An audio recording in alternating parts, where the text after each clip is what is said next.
Good morning, everybody. I hope you all can hear me well. We're just waiting for a few more people to join in, so we'll officially start at 9:30. Just as a way of background, I just want to welcome you all, and on behalf of our partners as well, of the British Chamber of Commerce in Turkey and Deloitte, for today's webinar. Most of you will have the opportunity to raise your hand if you have a question with the participant feature, or also ask some questions via the chat feature at the bottom of your computer. Also, we kindly ask you that you remain muted throughout the duration of the presentation, and any questions that you post or you put in the chat will feed back to both Deloitte and the Chamber, so they can answer them at the end of the presentation, should we have time. I also wanted to let you know that we are recording this webinar, and the link will be sent to you all after we finish, alongside a link so you can provide feedback to us about the webinar. So we're just, I think we have many people. We're just gonna give them a couple of more minutes.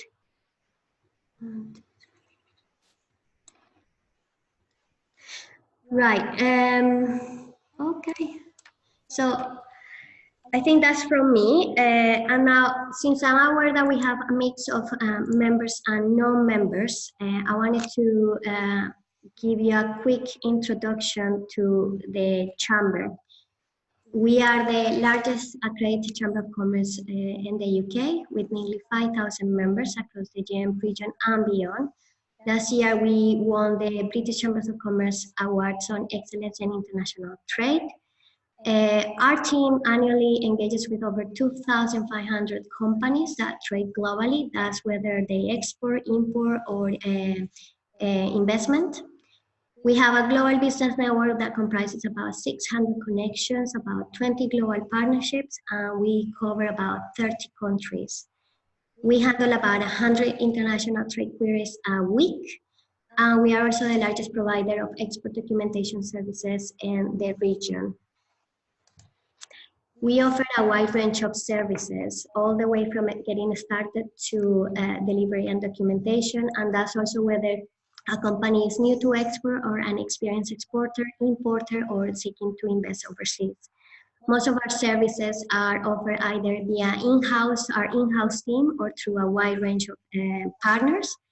We offer readiness assessment, market identification, helping you to identify which markets offer you the most potential for your international business, developing your exporting strategy, market research services, market entry. We work with a number of partners for the market entry services, as we mentioned earlier. We offer credit checks, export insurance, foreign exchange, cargo insurance, and obviously export documentation. And something that we're gonna be delivering soon is our customs declaration service. So for more information about our services, you can just click on the link. And we thought about giving you a bit of background of the UK trade stats. Generally speaking, with Turkey, our exports and imports have grown over the last 5 years, even though our trade balance with Turkey remains negative. And the UK is currently the 4th largest European market for Turkey. And our top export includes machinery, mechanical appliances, pharmaceuticals, iron, vehicles, and plastics. In terms of our sector specific for the construction, we've seen an overall decline in the last 5 years, both UK and in England. But this is not the case for the Northwest region, which actually have grown. About 13% of their exports to Turkey have actually increased. And as of 2017, we have 545 Northwest companies actively trading with Turkey. So this is just a very brief overview. Without further ado, I would like to welcome the British Chamber of Commerce in Turkey to provide a bit of insight about what they do, how they support companies and they will introduce also Deloitte. Thank you very much. Right, good morning everybody. Welcome to Construction Opportunities webinar. My name is Emre Oz. I am the Chief Executive for British Chamber of Commerce and the Head of Business Services Department in here. Today we will try to brief you about construction industry with Deloitte team as much as we can. The participants of the webinar from Deloitte team is Ali Çiçekli, who is the partner from Deloitte, Koray Öztürk is as well another partner, and we have Yasemin Satır, manager from the Deloitte team. As you see from the slide, BCCT has a long-standing history in Turkey. We established in 1887, and since 2013, we are the strategic delivery partners of Department for International Trade as part of the overseas business network. We deliver services on behalf of them. And we have very wide business network in Turkey through UK membership, in Turkey and UK, through membership, strategic partners, and private sector contacts, as you can see from the slide. We have a capability and resource to deliver B2B services to UK exporters and investors in Turkey as a part of the Overseas Business Network initiative. And currently, BCCT have 400 members, mostly are corporate members from 28 different industries. We have over 13,000 business contacts in Turkey and UK and the region. We have an MOU with local chambers, which are the biggest local chambers in Turkey. And this provides a privileged access more than 800 Turkish business enterprise, which most of them are SMEs. Next slide, please.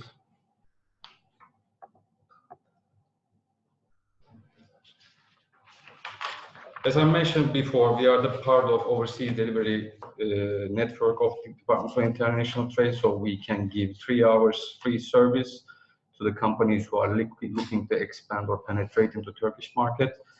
When it passing to 3 hours, we have some chargeable services we can deliver, or we can commission a report on behalf of your company in Turkey. It can be market information, meeting arrangement on behalf of you with potential distribution, trade delegation management, which we had recently from the Northwestern region on last September, market research and competitor analysis, business partner long list, market visit management, business partner search, long list of potential companies, and event management services that we can deliver on behalf of UK companies. Now I would like to pass to Deloitte team, and they will go through construction industry. They are experts about the sector. Please feel free to raise your questions. We will try to answer all questions as much as we can. Thank you. Good morning, everyone. First of all, thank you very much, BCCT Turkey, for giving us this opportunity to brief the participants about the construction industry in Turkey. So we will be presenting as 3 professionals today. My name is Ali Çiçekli. I'm an audit partner working for Deloitte Turkey for 21 years, and I'm specialized in construction industry primarily. Hello everybody, my name is Koray Öztürk. I'm also working for Deloitte Turkey for 20 years. I served in Deloitte in Philadelphia office for 2 years. I'm specialized on the construction and real estate sector, especially auditing the companies' due diligence and the IPO projects both in Turkey and overseas. So I would like to help you with any questions you have about the construction industry and the auditing or the accounting issues. Hello everyone, this is Yasemin. I'm a manager at Deloitte, but I'm an economist by profession, and I have 10 years of experience in economic modeling. And today I will be talking on PPT projects. If you have any questions, you are welcome. Okay, next slide, please. So let's start with a quick overview of what construction means in Turkish economy.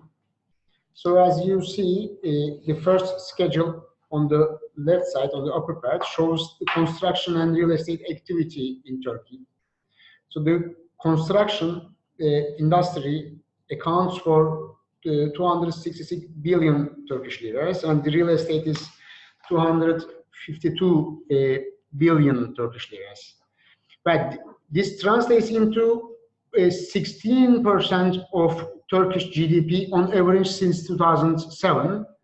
And as you see in the second chart, the construction part is slightly higher than real estate, but in the last years, especially in 2019, the share of construction has slowed down slightly, and the real estate activity is higher than the construction activity.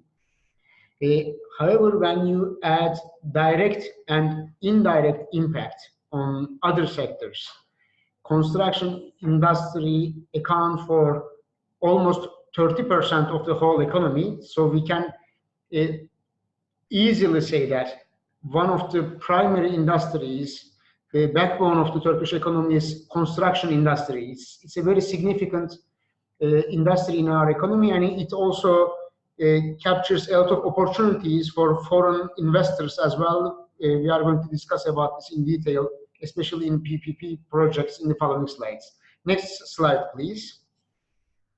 So now let's take a look at what's happened in construction and real estate industry in the last years.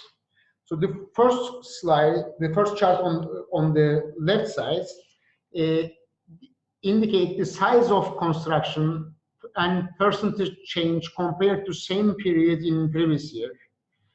As you may already be aware, in the last years, the inflation rate has gone up, and in Turkish economy slowed down a little bit.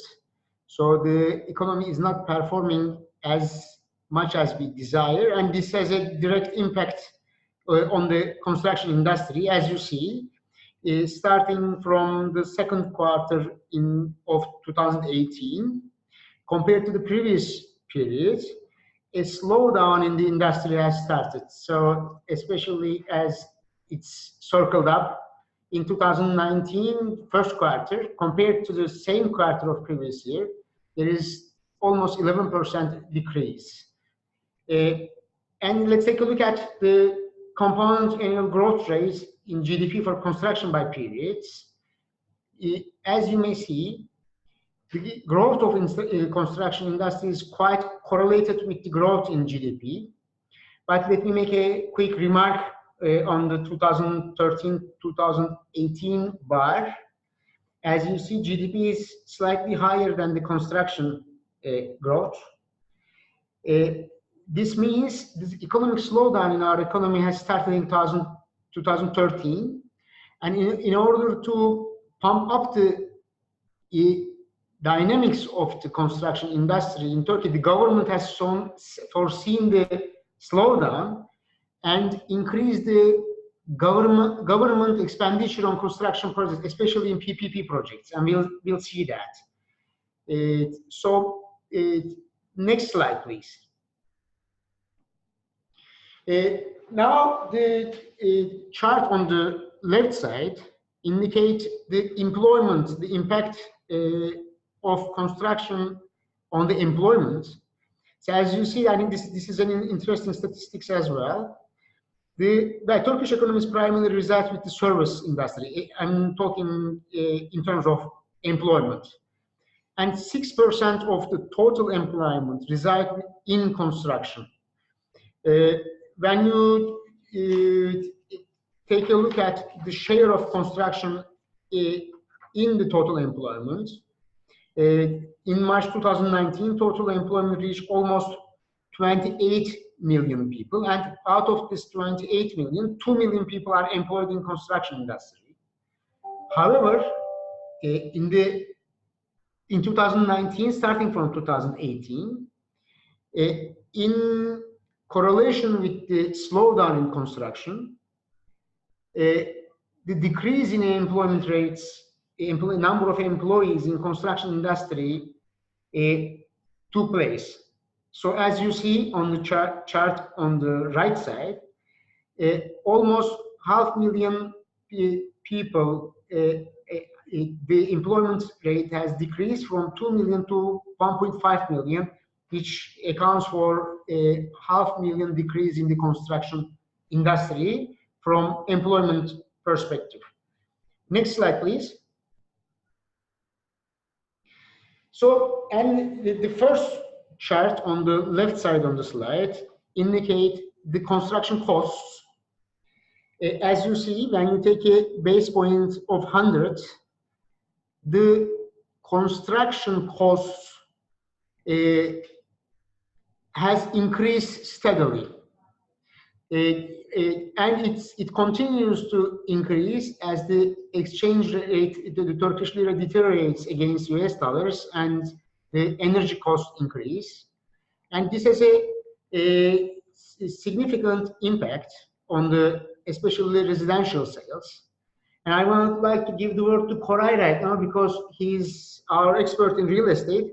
Koray, what this means, the increasing costs, what's the impact on the real estate industry? Thank you very much, Eddie. So increasing cost, of course, gives a high burden to house sales companies. So there are, last 10 years, we saw in Turkey that there is a high increase in the construction of the households, real estate companies. They are very strong companies. They are doing lots of big construction sites, especially in Istanbul and the rest of the Turkey. And these buildings or the investments or these, the projects are really good investment for the investors individually or by the funds. So what we have seen after this economical condition in 2008, there is a construction cost has increased significantly. Of course, the effect of these construction costs and the economic conditions decrease the house sales. And in the figures you have see on the right side of the table, there is almost 1 million house sales has decreased in 2008, and I can say that if you look at the 2019 figures, first 6 months of the 2019 is similar like the 2018, and the decrease is still going. So we will see what will be end up into 2019, but the indicators are almost the same as the 2018. So next slide, please. So if we talk about the construction industry, of course we should talk about the subsectors, because the construction sector has an impact on more than 200 other industries, and the biggest impact on these raw material sectors are such as cement, rebar, iron, steel, construction parts and the projects, plastic and aluminium construction materials, ceramic coating materials, natural stone, marble, paint, cable and electrical materials, etc. These are the main sectors affected because of this decrease in the house sales, and of course also the economic conditions and the export costs of these materials are affecting the industry and the construction cost. Next slide, please. There is a SWOT analysis of the construction industry in Turkey in this slide. This slide is more easy for us to explain what are the strengths, weaknesses, opportunities, and the threats for the investors, especially investors like yourself. So we can easily talk about the strengths. There are still good indicators in the construction industry in Turkey. First of all, it is the second biggest country in the construction at the non-domestic markets. And also with the because of the geographical location, Turkey is an attraction center for Middle East countries. Growing and young population ensures the demand for the housing and infrastructure investments. And the sector represents international experiences and corporate structures. Still, there is cheap labor due to migrations. These are the strengths of the construction industry in Turkey. We can talk about the strengths. There are additional strengths, and these strengths will not change because of the economy. So there are opportunities in the industry, such as foreign interest in high due to increasing exchange rates. I can say there is a Turkish to dollar exchange rate has increased significantly in 2008. I can say 4% increase in the dollars, which is affecting the, of course, the cost of these house, cost of the industry, and of course this makes the investment in Turkey is cheap. So this is a good opportunity for the foreign investors. House ownership is quite low, and need for urban transformation will continue. Mega projects in PPPs are still continuing. There is lots of opportunities. Turkey exported 21.5 billion in 2018 for construction materials. The sector provides opportunities for British investors, and Turkey imported 8.1 billion in 2018 for construction materials. Of course, this sector provides opportunities for British exporters. There are weaknesses and threats, of course. If we look at the main weaknesses, the rapid rise in the construction cost is continuing because of the economic conditions. Foreign exchange rate increases is one of the biggest weaknesses, and the need for qualified workforce in construction is still continuing. The need for corporate structure among sector stakeholders is one of the biggest weaknesses, and this is one of the items that investors can, import. And the sector is behind the global technological developments, and no mortgage mechanism that could ensure long-term financing for households. I can easily say that there are some special Turkish financial investments items in Turkey, but these should be changed after this economic condition. So the companies should find more structure, fundings, and foreign investments to keep going this industry. What are the threats? The rapid rise in the housing loan rates are increasing because of the inflation is also increasing in Turkey, and also if the loans and mortgages are in foreign currency, of course the housing loan rates increase. So this is one of the biggest threats. Rising construction costs due to increase in exchange rates, increases in the financing costs, exchange rates and fragiling in the financial markets, economical uncertainty, and excess supply in some fields, especially office buildings, residential buildings, and etc., are one of the threats for the industry in Turkey. So, next slide, please.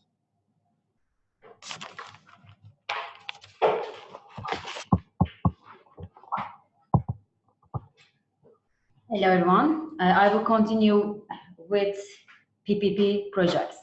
So as most of you maybe know, Turkey has sustained an average of almost 6% real economic growth over the past 15 years.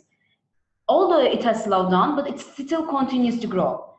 And Turkey has a young and growing population, and almost 55% of the population is below 35 years old.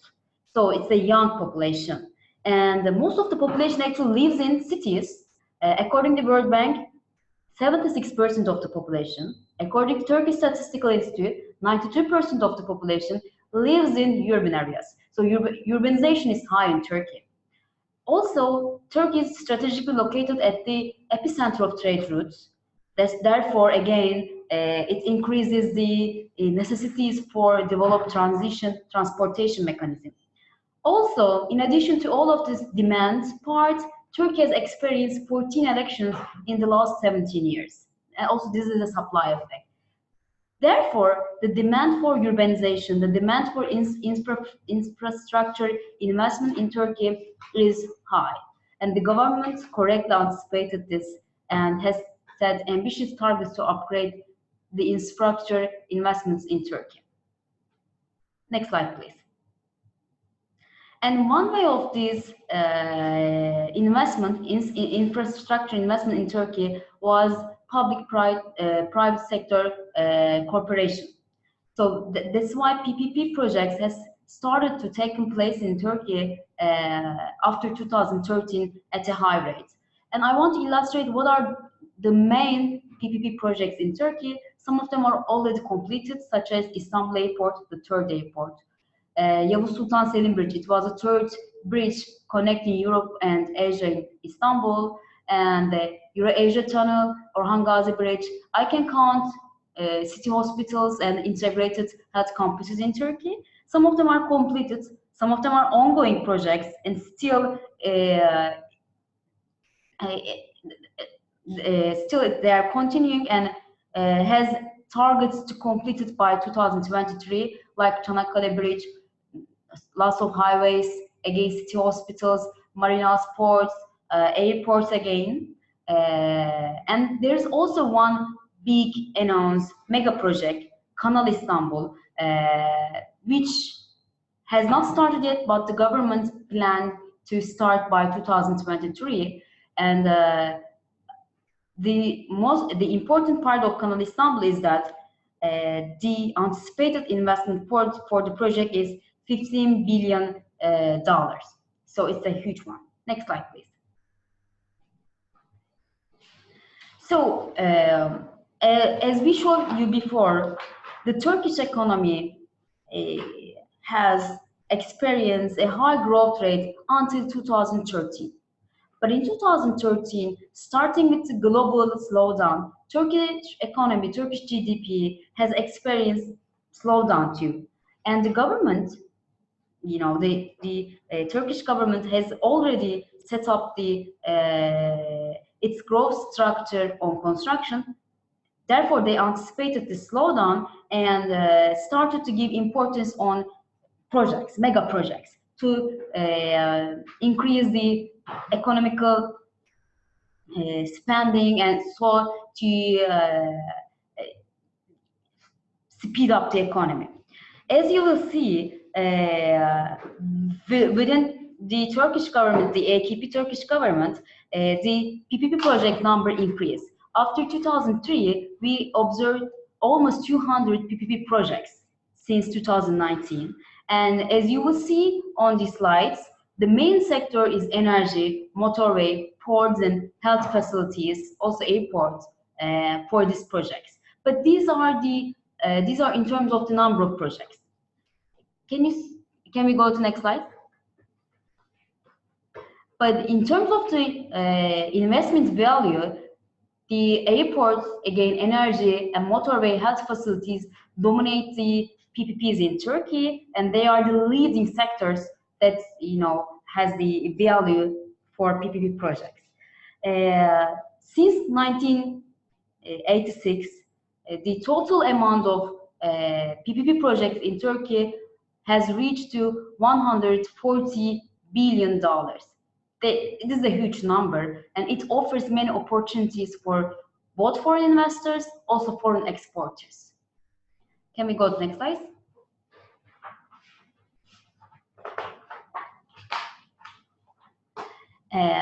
In terms of talking about these opportunities, as we have shown you before, there's also a slowdown in the economy, also in the construction sector. You know, every month, Turkish Statistical Institute release some data on the confidence index. You know, they go to the real sector, they go to the construction sector, how they feel about the economy and how their expectation for the economy is. And if you look at the confidence index for the construction sector, it started to decrease. You can see in the first graph. After 2018, we can see a decrease in the construction index.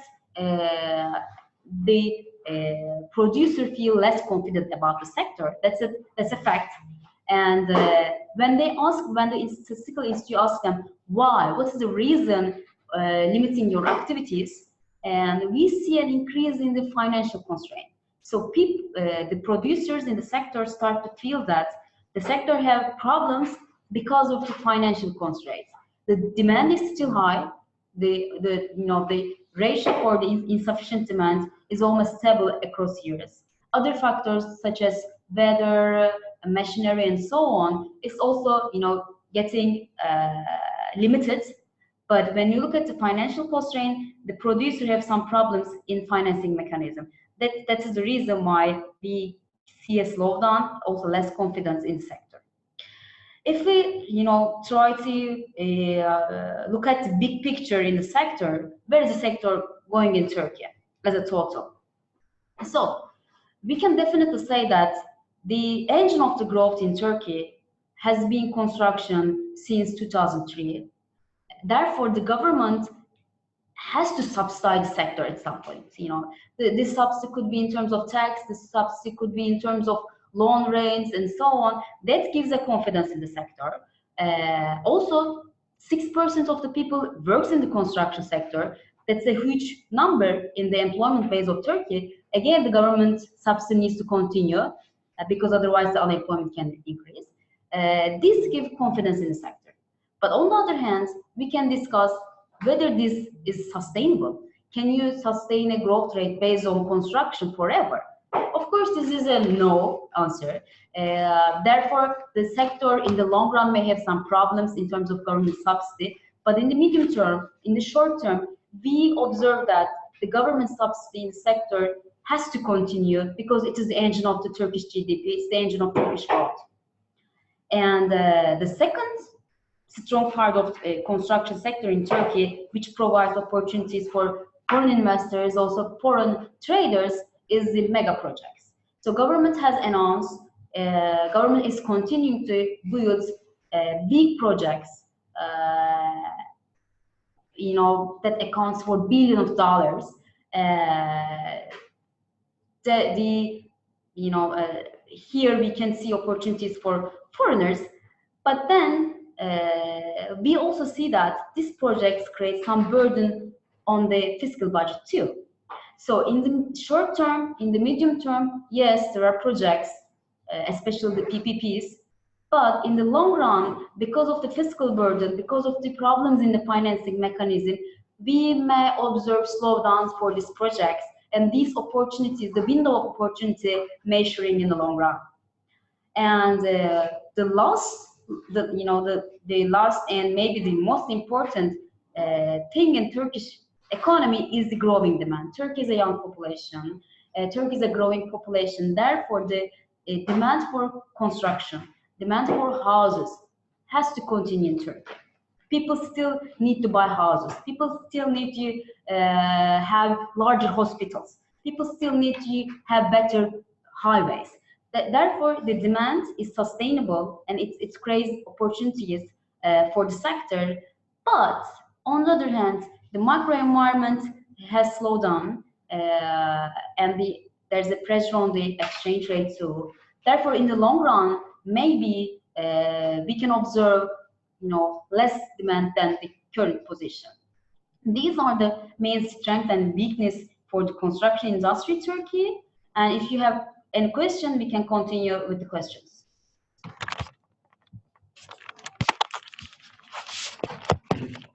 Back to me again. This is Emrah from British Chamber of Commerce. Thanks to the Deloitte team. Just to recap, I mean, decrease on the industry mostly relies on the currency depreciation and elections that we have recently observed in Turkey. This has a deep effect on the Turkish economy, and we are expecting 2019 as a transition year, as we don't have any election for upcoming 4 years, so we expect the economy to grow again. Turkey still offers some good opportunities in terms of construction industry. We still have some negative aspects in this industry.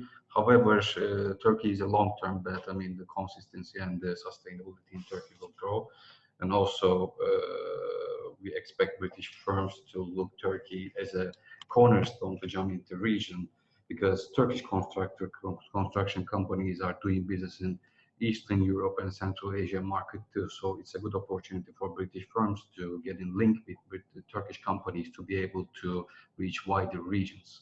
Here is the two opportunities, live opportunities on the Exporters Great website. So you can just go to Exporters Great website and click the links, and you can see the two export opportunity that we currently submitted for the British firms. We are end of the presentation. If you have any question, please raise it up. So myself and Deloitte team, we will be able to have another 5 minutes to respond to your questions. Hi, thank you very much for that presentation and all the insights that you both have given into the construction and the opportunities in Turkey. We do have a question for you guys. It's about UK Export Finance, whether they have committed to UK exporters for PPP projects, and whether, if that's the case, whether letters of credit are required as a mechanism for payment. Did you know this, or is that something that you need to kind of go away with and send us some feedback to our delegates? Sure, UK Exporter Finance is a good tool, especially for investors and also for exporters and also for SMEs as well. As you know, we have 9 UK Export Finance offices globally under the management of Department for International Trade, and one of them is located in Turkey. As far as I remember, if I'm not mistaken, the allocation for this region is $2.5 billion. So there is a pot for UK export and finance for Turkey and the wider region. What the British firms need to do, you can get in contact with the IT officers back in your region, or I will be able to make sure you are linked with our UK representative in Turkey. So he will be able to give you the most healthy information in terms of bringing UK export and finance around the table while we're investing or exporting to Turkey. Thank you very much. Do we have any other questions? I don't think we have any more questions. So once again, thank you very much to our partners, Bridgesham Turkey and Deloitte. And well, that's it for us. Thank you very much for joining us, and I wish you a very good day to all.